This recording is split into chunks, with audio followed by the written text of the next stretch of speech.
We made it. It's Tuesday.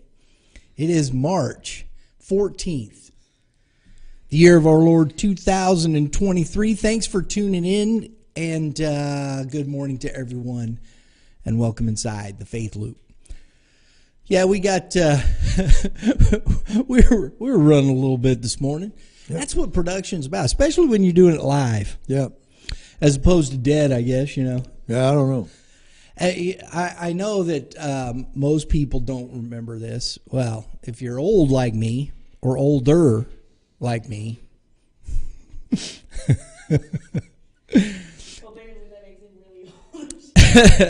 Yeah, that's what we were saying the other day. I said, you know, you can tune in and watch an old guy and an older guy. Yeah. You know, it's the truth though, Pop. Yeah. I mean, we ain't lying. No, we ain't.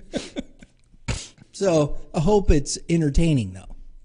You get something out of it. We make you think. That's the whole point.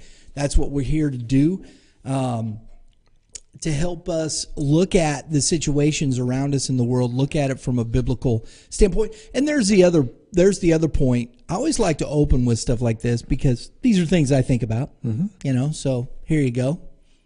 Biblical. From whose biblical view?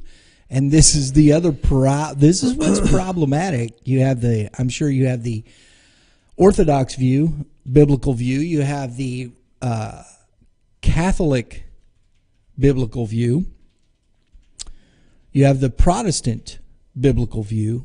And today you have the evangelical biblical view. Mm-hmm. And within Protestantism, you have probably 2 or 3 different biblical views, depending upon whether you follow Luther or Calvin or the evangelical, which is kind of a mix of the two. Mm-hmm. But then you also have, maybe there's 4. And I think the evangelical view mostly came from Wesley. Yeah, Methodist. Yeah, Methodist. That's where I think, because that's where the holiness movement. So when you talk about Protestantism, you have Lutheranism, Calvinism, the Dutch Reformation, you have the Anglican. I mean, and they're all different biblical views. Yeah, the Anabaptists. Yeah. Yes. So, you know, in that respect, this is what is always amazing to me, and nobody talks about these things. No, because it. How do I put this? It isn't. Well, I don't know. I know what I'm thinking, but it's hard for me to put in words. It isn't important to them. Agreed. It's not something that's coming up in their daily affairs. Right. They're trying to shove it aside just like everybody else. Just put it aside. Let's don't talk about that. Let's just preach Jesus and Him crucified, and let's just be sweet and loving, and that's okay. There's nothing wrong with that in itself. No, but I agree. We've got to be aware of other things that are going on around us. So, and this is what is always been something that's difficult for me. I don't mind using the phrases, you know, biblical view. We talk about it, you know. No. We sit here and we want to give you commentary on the world at large from a biblical viewpoint. But that becomes, when you hear the term biblical viewpoint, as all things in Christianity, it's subjective. We've created a subjective Christianity. Mm-hmm. And Christianity, as we've talked about, isn't something that, you know, just because they called them Christians in Antioch, so what? So what? My name's Brian. That's what people call me, Brian. If you want to get my attention, you wouldn't holler, "Hey, Christian." Because you want to get my attention, Brian usually works. Yeah. Bob, Dad. Yeah. That's what my children do. Yeah. Yeah. And I'm just amazed. So what does that mean? What are you getting at, Brian? I'm getting at the fact that I don't think we really understand what's happened and what's happening around us. That's my meaning. And our subject matter today, we're talking about this, with the banking crisis that just happened. And I think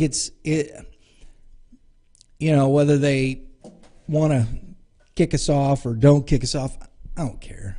I just beyond that part of it. We hope people are listening and paying attention to what we have to say. Sure. Making you think, not because we're some great gurus, but we want to make you think about something. You have to come to these conclusions yourself. We are not here to make you do something. We talk of the things that we are convinced of. This is our convictions. And we hope that those things come through and helps you think through what we say. You have to come to the conclusions on your own. As every man, every woman that has ever been on the face of the earth has to do so. Yep, absolutely. And these are the things that I believe very much. Jesus never forced anybody into anything. No, just say, here it is, and take it or leave it. But this is the way it is. So that's what he did. Yeah. That's all we're here to do. That is what we are here to do. And we are going to say what we think. Yeah. I have for many years. It's got me invited out of a lot of places, but that's okay. That's all right, Pop. That's okay. They're trying to smooth all this over. We've had a couple of banks fail. The 16th largest bank in the nation just failed. $200 billion. That's a lot of cash, man. Lots of money. But we're not going to bail them out. But don't worry about it. And we're not taking the taxpayer money to do this. They've been paying in, and that's what we're paying. Does anybody believe a word that is said from the government? That's what I mean, how do you trust these people? How do you believe what's being said to you? I don't believe any of them. Donald Trump included. And this is what's always interesting to me. People want to say, well, Donald Trump, this is the bozo that tried to stick a shot that wasn't approved as emergency authorization, hadn't been tested, hadn't been nothing. He's the guy that did that. Do we forget? I was against it from being. What are you doing, President Trump? Open borders and let it go. Forget it. He's the one that did that. Brought in Fauci and the whole thing. Allowed Fauci to do all this. Yeah. Stood there with him on the dais. Come on. I'm so tired of the nonsense. I really am. And then everybody goes, well, that's why we need DeSantis. No, we need Jesus. There is only one name under heaven by which men can be saved. Saved from what? Out of death. Death. Because none of these people are creating any kind of life. Where's the life? Tell me. Because the promise is to eternal life, folks. I'm so up to here with hearing people saying about, oh man, well, when you die, you get to go to heaven. Whoopee. Explain that. That's not what the biblical narrative even says. So if we're going to take a biblical view, I guess we ought to understand what the thing says. You'd think. It's just amazing, Dad. Well, I've made a statement for many years. It always amazes me how we can read the Bible most of our lives and never understand what it says. People go to theological schools and so forth. But there's one little thing about a theological school, in some of them at least, that I know of. They teach things that they tell them not to tell people. They do. You know, this is just for you. This is just for you to understand. Don't get up in front of your congregation and say this because you'll mess them up. So, what are we doing? You know, what are we doing? I had a friend of mine who's a pastor's son come to me many years ago when we were just young, and he was going to a Bible school in Southern California, and he come to me and he says, "Bob," he says, what would you do with this? He said, "The teacher put this question to us." I said, "Well, what did he say?" He says, "Well, he was talking about people that say that God can do anything." He said, "Well, answer me this. Can God make a rock so big that he can't carry it?" Well, how would you answer that? If you say he can, you're saying he can't carry it. If you're saying he can't carry it, he can't. So I looked at him and I thought for a moment, and I said, the Apostle Paul said to avoid foolish and unlearned questions that gender strife. And he looked at me and his eyes got big and he said, "That's a great answer." I said, "Yeah, Paul did. Paul thought it was too." Why talk to stupid people? Because it's a philosophical, it's what the Greeks were doing. Yes. Paul knew it. Yeah. I got no time for you. You know, just, you open your mouth and your brains fall out. Yeah, I don't understand. I'd have looked at him and said, "Well, I just hope he doesn't drop the rock on you." Right. I mean, let's go on. And this was a theological teacher. You know, this guy's supposed to know. A believer. Genius. Yep. Genius. I know. I am somewhat cynical. Well, I'm cynical a lot. It's terrible. I shouldn't be. But on some things I am. On some things, yeah. But I'm not trying to be just glib for the sake of but some things just get so silly. And when are we going to pay attention enough? In the description, I haven't finished the blog yet because I wanted to write through some things, because I think this subject matter is very difficult for us, because there is so much that has been perpetrated on the public in the Christian world and the public at large because of our movies and since the 1920s. What people don't realize is the current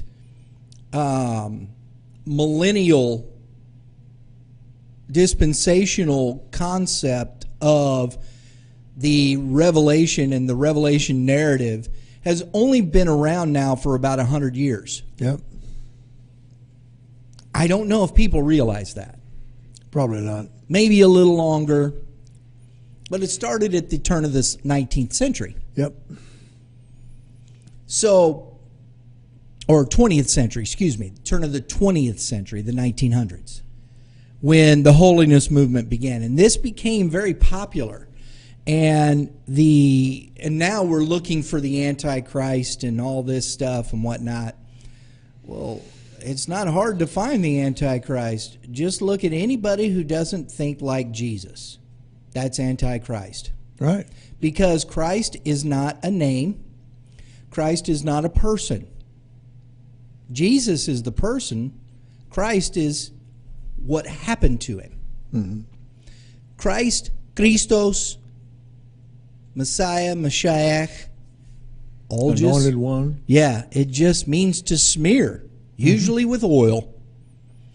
When Jehovah came to Samuel, he asked him 2 times, "I'm going to show you who. You take the horn of oil and pour it over his head." And he was called Mashiach, the anointed one. Mm-hmm. Saul was the anointed one. How dare, David said, "How dare you touch the Lord's anointed?" Yeah. He called him, if we put it in our language today, we don't translate it that way because it messes up our narrative. Yeah. But what David basically said, "How dare you touch the Lord's Messiah?" That's what he said of Saul. Mm-hmm. Absolutely. That's exactly what he said. Go look. Go look at the Hebrew. I ain't lying. I've looked. Yeah. several times. Yeah, I just, and when I see stuff like that, I'm like, it makes me go, wait, what? I thought Jesus, we even threw an H in between there. I don't know why. I don't either. You've heard that one? Oh, yeah, but I've never understood it. No, I don't. What, Henry? I don't know. I don't know if there was an H in the old Hebrew. I don't know, man. Never saw it. It's just beyond me sometimes. His name is Jesus, or Yeshua, Joshua, the Anointed One. Mm-hmm. It was what happened, what Jehovah did. He anointed him king because Israel asked for a king. When they came back from Babylon, folks, there was no king in Israel because they had prophesied already of the one to come. And when Jesus came, that's what it was about. Let's read the narrative properly. When we do that, we'll understand something. Mm-hmm. I'm going to read a quote here. The pandemic represents a rare but narrow window of opportunity to reflect, reimagine, and reset our world. That was from Klaus Schwab of the World Economic Forum. In John's Revelation, he spoke of Babylon fallen and falling, or fallen basically, mm-hmm. and becoming the habitation of devils, the hold of every foul spirit, and a cage for every unclean and hateful bird.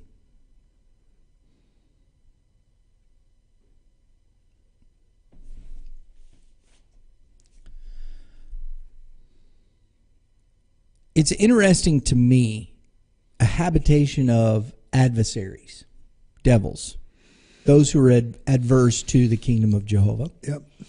And hold every foul mindset.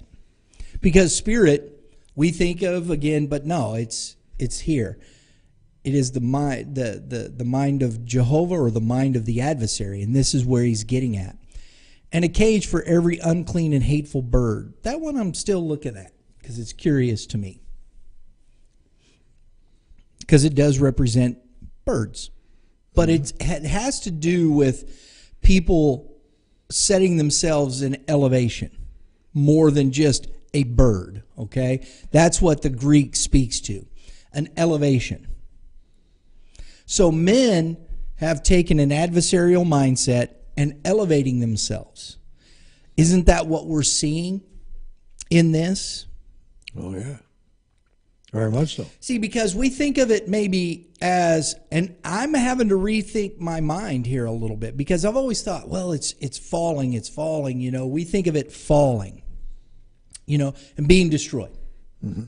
It's not what I believe is happening here. Where are they fallen? We talk about Adam and Eve, right?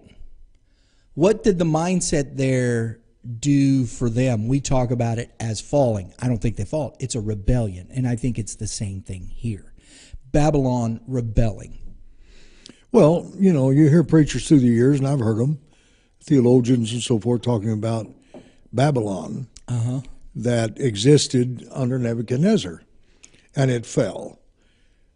Okay, it fell, but they think they found the ruins in southern Iraq of Babylon. There's no animals there. There's no birds there. There's no nothing there. It's just sand. So how could it be the hold of all this stuff? See? Right. And so it's not that. It's not in a literal sense. It's a metaphor for other things. The hold of every foul spirit. Wait a minute. If I stood in the ruins of what they call Babylon today, would I be oppressed? Would I be destroyed? Would I be attacked? I doubt it. It's just sand and rocks. It's a ruin. It's a ruin. Yeah. And so, yeah, that Babylon fell, but that isn't what John's talking about there. And that's what they usually will say. Well, Babylon fell, and no. Babylon's still hanging around. And that's the thing, and it's not fallen in the sense of being destroyed. It is setting itself on top. This is what Nebuchadnezzar did. Look what my hands have made. Mm-hmm. It's falling away. It's continuing to move away from the mind of the Father and the truth of God and what we were created to be. And they're coming. It became a habitation of adversaries and the hold of every foul mind. Right. Well, gee, does that make sense today? Yeah, pretty much. And are they trying to elevate themselves? Mm-hmm. Even into the stars. We'll make our home in the heavens. Yeah. Donald Trump said this: we're going to plant the beautiful American flag on Mars. Who cares? That's not what Jehovah said, is it? This man of faith and Christianity?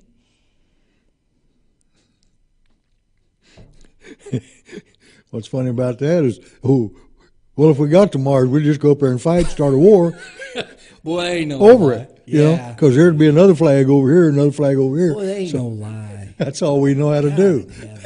But that's the difference here, and this is what they're doing, and this is the point of it. So when we're looking at Revelation, I think we have to take a step back from what we've always talked about. You know, they're bringing it together. This is what it is. Babylon has fallen completely away from the truth. And it's the same thing that Nebuchadnezzar had done.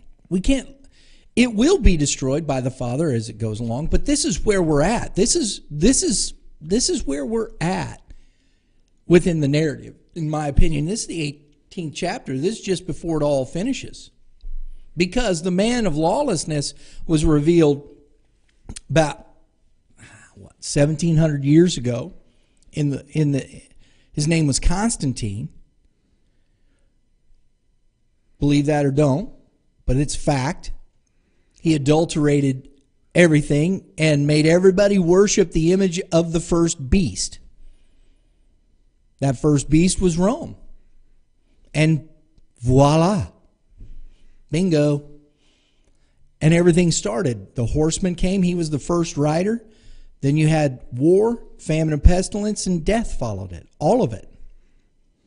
Up to the releasing of the dragon, which happened with what we call the Renaissance, the rebirth of humanism. And he was set out to deceive the nations again. And here we are.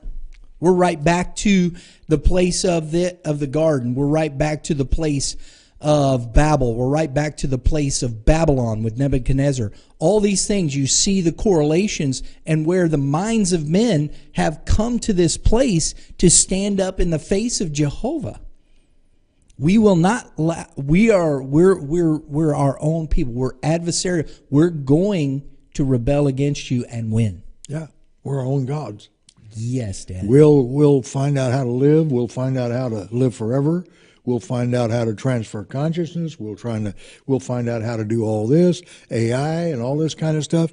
We'll find out how to do it. That's where the rebellion is gone. And that's the extent it's gone to. Amen. Because they actually believe they can fight against Jehovah and win.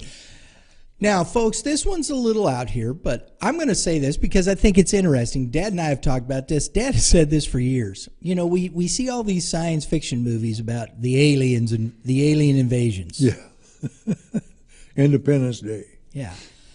And somehow, with all this technology and this superior firepower and all these things, whatnot, we win. Yeah. Independence Day, that spaceship was as big as Los Angeles, floating 1,000 feet in the air. Destroyed the whole entire city. Yeah, blew it down. But what did we win? We won. We whooped them, though. What does that tell you about the mindset of man? You go, oh, Brian, that's a little far. Is it far-fetched? Listen to what these people are saying today. The opportunity to reflect, reimagine, and reset our world. This is what's happening. And he said it in different words, Klaus Schwab did, but it's exactly what is said here in John's Revelation.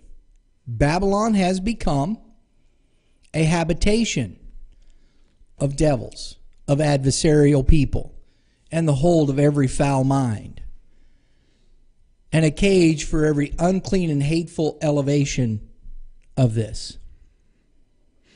Well, and you know, the other day, I think Tucker Carlson had this person on. I don't think it was the young man, but somebody that represented him. Anyway, in Canada, in a Catholic school, a young man went in, and before the student body or before the board or whoever it was he was standing there talking to, he made the statement that God only created man and woman, and that's the only two genders there are. He was picked up bodily by three men and thrown out bodily. No charges were made. Nothing happened in that sense. The next day, the mayor of that town got so incensed that she told the police, she insisted they go arrest him. So they did. They went and arrested this kid, and the school... It was a pastor. No, it's a student. He's just a student at this Catholic school. Yeah. And the Catholic school did nothing, said nothing. So it was just like they did to the pastor. Yeah. That went to that transgender deal. So it's the same thing. Only it was in a Catholic school. Wow, Dad. And they said nothing. They didn't stand up for him. I hadn't heard that one. Oh, yeah. Happened just the other day. Wow. And, and bodily threw him out. The next day, the mayor, as I said, got so incensed over it that she said, "You arrest him and charge him." So they did. He's 18 years old, something like that. Go look it up. Do it. Do your diligence. Yeah, go look look. it Don't up. take our word for it. Go look. So, you know, here, why didn't the school stand up for him? What do they believe? Wow. See, that makes you wonder, doesn't it? Now, I wasn't there. But I read the reports, and I can say that. Why didn't they stand up for the kid? And they haven't as of yet that I've heard. So, when we talk about resetting the world, what does that mean? And this goes to this thought process. It's humanism. It's about humankind. They try to tell you to use the term humankind. If you notice in Microsoft Word, if you use Microsoft Word, if you use the term mankind, it will tell you to be more inclusive in its editor phase and use the word humankind or human. You can't even use the word man. You have to use the word human. And as I've said before, the term man, albeit in its form is masculine, it's still a matter that it is the species. It is the kind, mankind. It is male and female as far as gender. But Adam, Rudy, red in the face, where this word comes from, defines the kind of being. Not its gender, the kind. So you can say mankind when it comes. It doesn't mean you're putting down the female of the species. oh no. It's just we are man. As a whole, we are mankind. My wife years ago was doing a study when we were pastoring, and she was teaching study to the women, and she looked at the word woman, woman, and it just means man with a womb. Correct. She was taken out of man. Mm-hmm. So we are similar in species. We're similar in everything, the same kind. Except one is the male, one is the female, but we're mankind. Absolutely. Exactly. I got to do this real quick, just in case it's something. Oh, never mind. But as we finish today, you're looking out at the banking. Here's another thing. It just seems to be domino after domino. And there, Lauren and I were watching this deal, this Jeff Jackson from North Carolina. We got on a Zoom call, and we want to assure the American people that everything is okay. I'm going to tell you, I have no trust or confidence in any one of these people. What they say, how they say it. They want to reset the world. How do you do that? You have to destroy what had been to reset it. Yep. And that's what they're working towards. Here's a bank. How'd this bank fail? Here's what's interesting to me. I don't know if you heard this or not. Silicon Valley Bank, SVB. A week before all this happened, Forbes had voted it one of its best banks 5 years running, and they're putting it out on their Twitter feed. You didn't know you were in trouble? A week before that?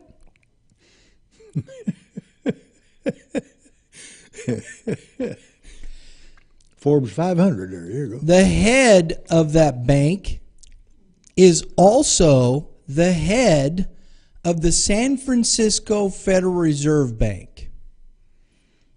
Oh, that's not weird.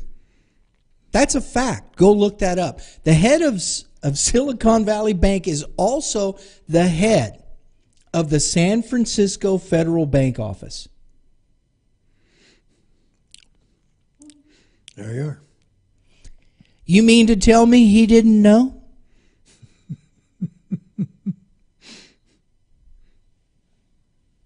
Really? Y'all believe what you want to. I don't believe any of these people. I think they do these things on purpose. I think this is where the world is headed because they're standing up to reset it, to reimagine existence in their own image and likeness. This is where we're at within the narrative. This is where we're at within John's revelation. I think we're heading down the home stretch. I really do. Well, I do too. And I think when you see this, go read all of Revelation 18. When you read these things, and we look at it from this perspective of this dispensational construct that everything's still yet to happen. We're looking for the man of lawlessness, the Antichrist, the beast. They're not people. The beast is nations, and that's what the image of the beast. What is the image of the beast? Well, we're the nations of the world, and we're worshiping those. We believe we're trying to get them to make sure we're okay. And these people are out here telling us, look, don't worry about it. We got this under control. You don't have to go get your money out of the bank. It's okay. You know, here's an aspect of it that, I don't know exactly how all these things work, but I do know this, that how many companies had their bank accounts in that bank? All of them. And when the employee gets a check, where's it come from? If there's no money in that bank anymore, how's that employee going to be paid? Well, this is the point. Yeah. The FDIC stepped in through the federal government, stepped in, shut down the bank. Right. They're telling you that everything. Mr. Biden crawled out to the podium.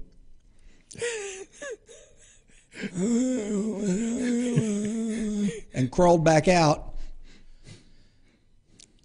to tell everybody, don't worry, we're going to pay it all. But it won't be the taxpayers paying it. Well, where does the federal government get their money? I'm just so tired of that, man. It's just beyond me. And then these boobs come on like we saw today. Well, they've been paying into a fund, and that's how we're doing it. No, they're not, you lying sack. God help us. I just beyond me how these people, and this is it. It's a habitation of adversaries in every foul mind. They don't care about lying to you. They just don't. No, because they're afraid of runs on the banks. Yes, that's what they're. So they're going to lie. They're trying to, and it's just going to be a domino effect, and it is, and they want it to be, but they want you to leave your money there. Yep. That's the insidious part, because that's where the digital currency comes in and the opportunity, because that's where all this is heading to, folks. Control of the financial system at a federal level, which it's like that in every country in the world right now. The European Union is the same. It's not different. None of it's different. That sounded like a lot like you can't buy or sell. Oh man, we have got, and so again, this isn't a mark as far as, oh, I got to have a chip. No. Are you going to worship this beast? Are you going to set your mind in that same place? Don't be deceived. Don't think like them. People say, well, Brian, why would you allow somebody to put a chip in you anyway? I'm not going to do that. That's stupid. Well, we got to eat. The Lord will provide. If not, I guess I starve, and he is with me in the grave. Who are we, and where are we? David said, he sets a table before me in the presence of my enemies. Though I walk through the valley of the shadow of death, I will not fear this dysfunction. I won't let it terrorize my mind. And I'm not going to. Because his rod and his staff, they comfort me. They make me lie down beside still waters.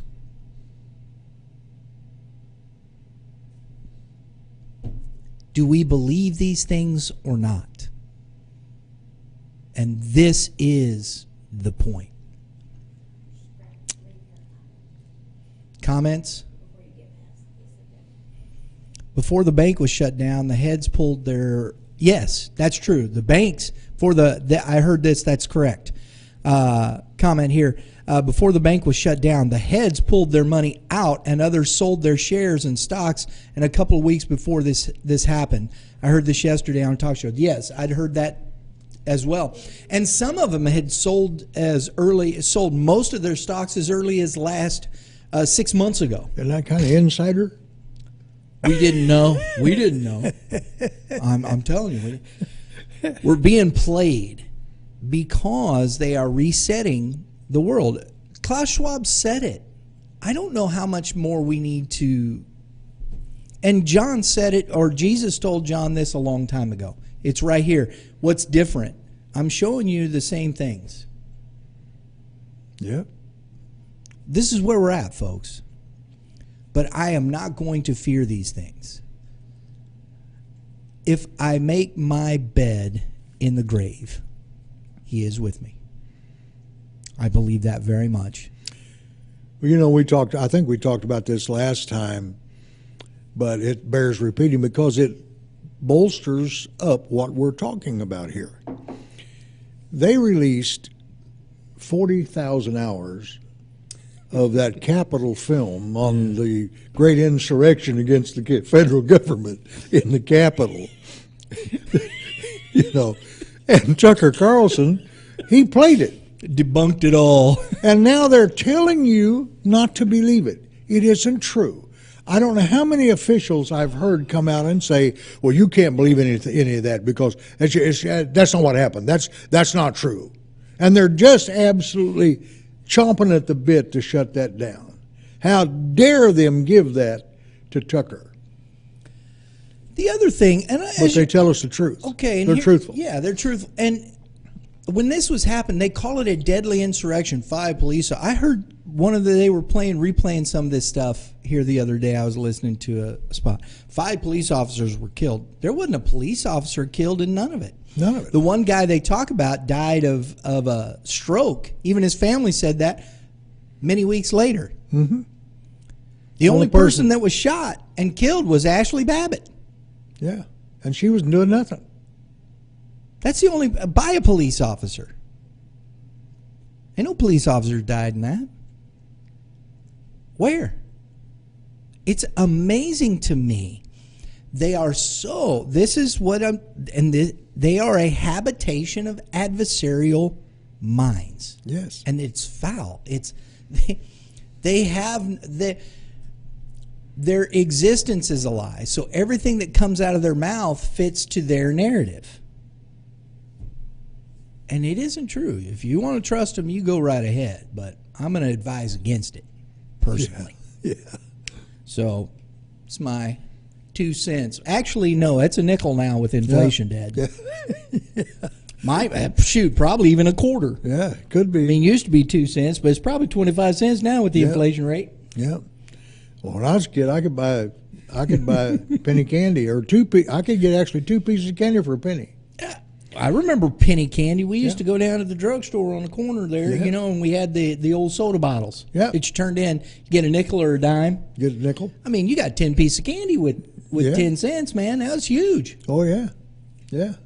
Can't even get a piece of bubble gum for that. No. You couldn't buy anything with a penny. I remember when they had mills. Yes. Most people don't even know what that is. If you talk to people today, mills were actually 10 mills to a penny. Yeah. You could actually break the penny down. Man. So, so if you had 5 mills, you could buy 1 piece of candy. Folks, appreciate you tuning in. Hope you enjoyed the conversation. We want to make sure that we're giving information. We'll have the blog up later this afternoon. Later this afternoon. We'll be back tomorrow. We're going to continue this conversation. We're going to look at a couple different aspects as well. And until then, everybody, have a great day in the Lord. Always remember to give love And give life. and give Jesus.